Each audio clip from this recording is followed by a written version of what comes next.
जय हिंद दोस्तों। आज की वीडियो में हम लोग देखेंगे direct indirect of imperative sentences और इसकी एक्सरसाइज करना बहुत ही ज़रूरी है। अगर आपको किसी भी कॉन्सेप्ट को हमेशा के लिए याद रखना है, लॉन्ग टर्म के लिए याद रखना है, तो उसकी एक्सरसाइज बहुत ही ज़रूरी है।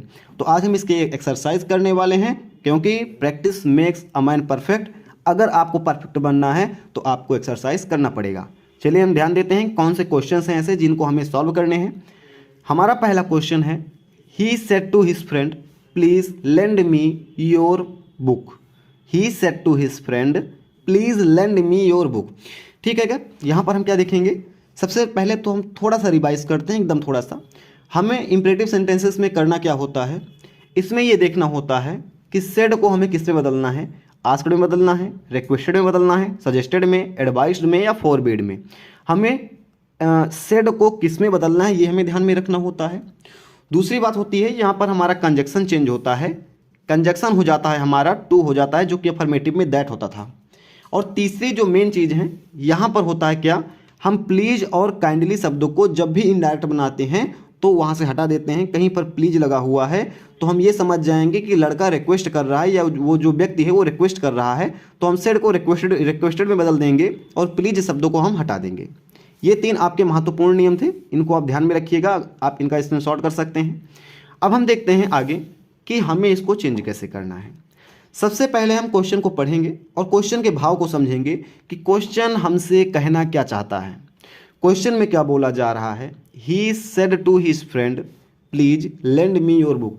उसने अपने दोस्त से कहा, प्लीज़ मुझे अपनी बुक उधार दे दो, प्लीज़ मुझे अपनी बुक उधार दे दो।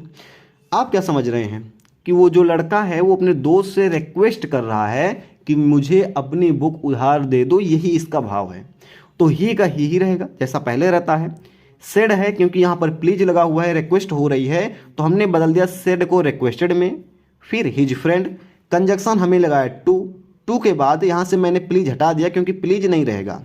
एक बहुत अच्छी बात होती है इंपरेटिव सेंटेंसेस में, इसमें सेंटेंस चेंज नहीं होता है, टेंस चेंज नहीं होता है। अगर प्रेजेंट इंडिफिनिट में है तो इंडिफिनिट में ही रहेगा, परफेक्ट में है तो परफेक्ट में ही रहेगा, कोई भी उसमें चेंजेस नहीं होगा।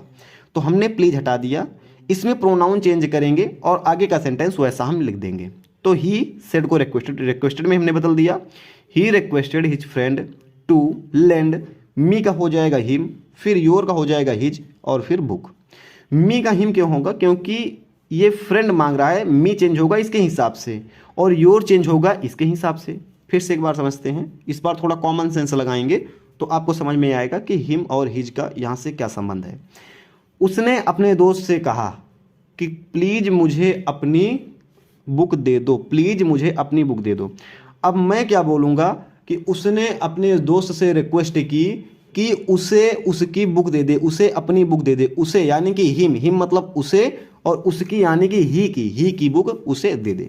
ठीक है, ये आपका पहला हो गया। अब है अगला, the teacher said to the students neither disobey your parents. अगर यहाँ पर हम देखेंगे, पहले भाव को समझिए।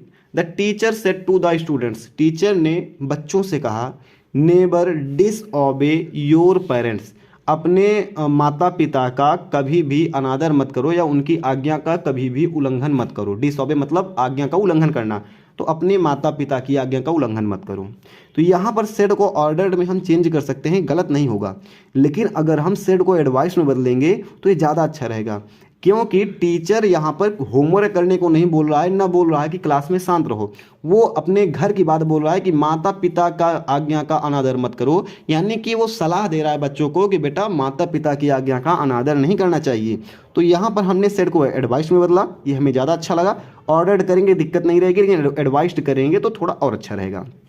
तो द टीचर का वैसे ही उतरेगा। हमने बोला कि सेड को हमें देखना है कहाँ पर बदलना है, तो सेड को हमने बदला एडवाइस्ड में। The teacher advised to the students, तो टू यहाँ पर नहीं रहता क्योंकि हमने अफर्मेटिव में पढ़ा था कि सेड के बाद टू है, से के बाद टू मी है, टू हर है, टू देम है, तो ये वाला टू नहीं रहता है। तो the teacher advised the student neither to disobey their parents. यहाँ पर नेबर पहले का क्यों लगा, अगर हमने यहाँ पर फॉरबिड का यूज किया तो आगे के सेंटेंस में नो शब्द कहीं पर नहीं आएगा।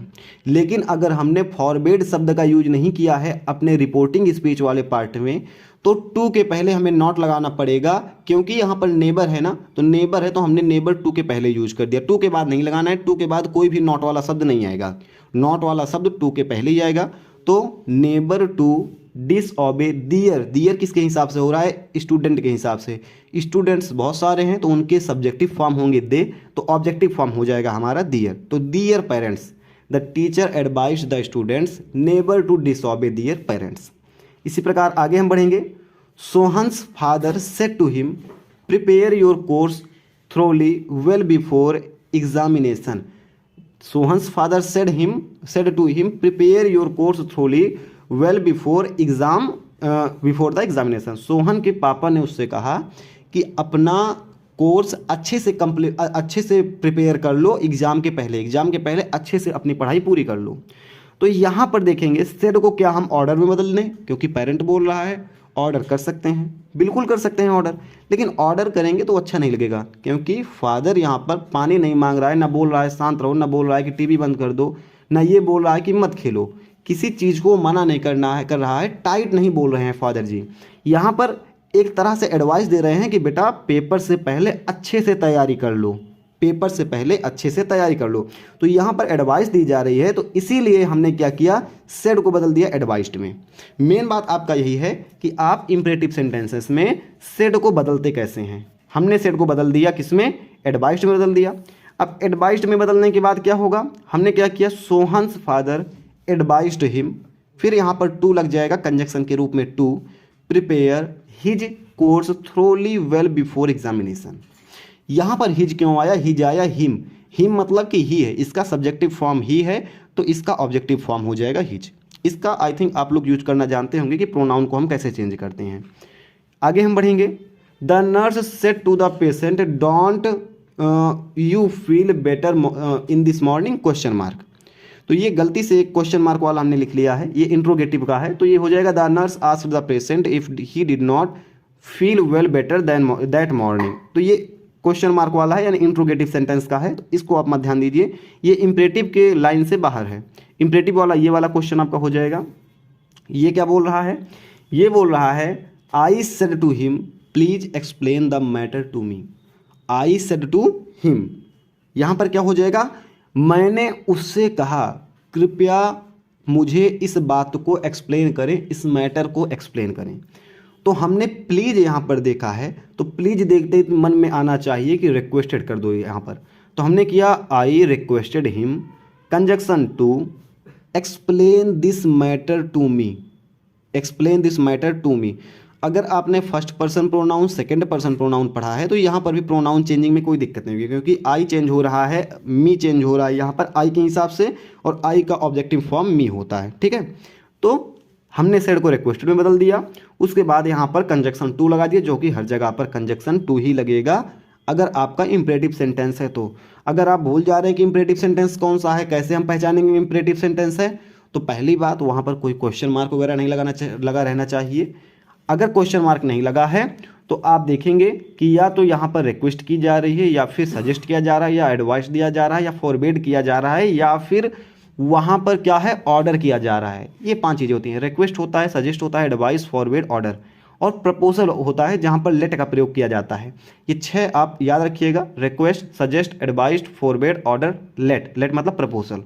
अगर इतनी चीज़ें किसी सेंटेंस में हैं तो वो इंपरेटिव का है, और इंपरेटिव का है तो वहाँ पर कंजक्शन के रूप में आपका टू ही लगेगा, और सेड को इन्हीं सभी फॉर्म में हम यूज करेंगे। मैंने यहाँ पर आस्क्ड भी लिखा है। अगर आपको पता है कि इसमें रिक्वेस्ट और सजेस्ट दोनों किया जा रहा है, या एडवाइस और फॉरवर्ड दोनों किया जा रहा है, तो आप वहाँ पर आस्क कर सकते हैं या टोल्ड कर सकते हैं, आप जो चाहें वहाँ पर सेड को बदल सकते हैं, कोई दिक्कत नहीं है।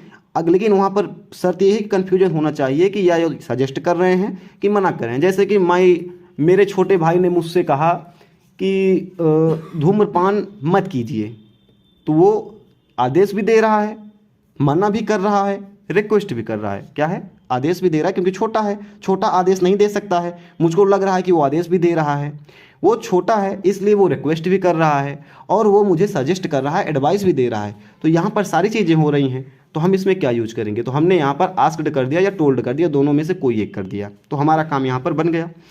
अब हमारा लास्ट वाला है, the mother said to her son do not go outside in the market.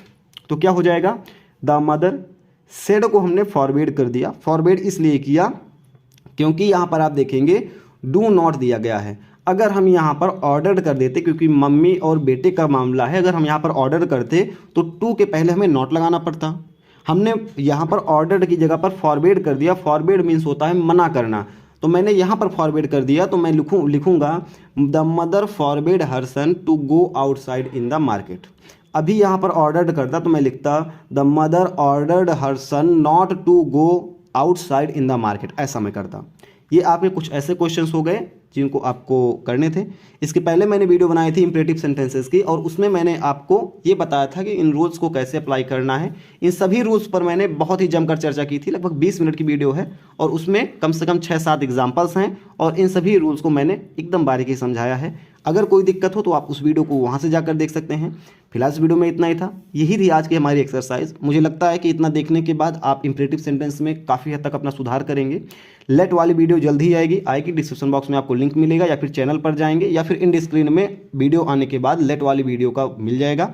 Description box में एक लिंक दिया गया है जो कि प्लेलिस्ट का है। अगर आप उस प्लेलिस्ट पर क्लिक करते हैं तो डायरेक्ट इनडायरेक्ट के आपके सभी वीडियो मिल जाएंगे। अफर्मेटिव से लेकर एक्सक्लेमेटरी तक सारे आप सेंटेंसेस देख सकते हैं, सारे टेस्ट सेंटेंस के इंट्रोगेटिव वीडियोज। इस वीडियो में इतना ही था। ये वीडियो आपको कैसी लगी आप हमें कमेंट कीजिएगा। हम मिलते हैं किसी नेक्स्ट वीडियो में। जय हिंद।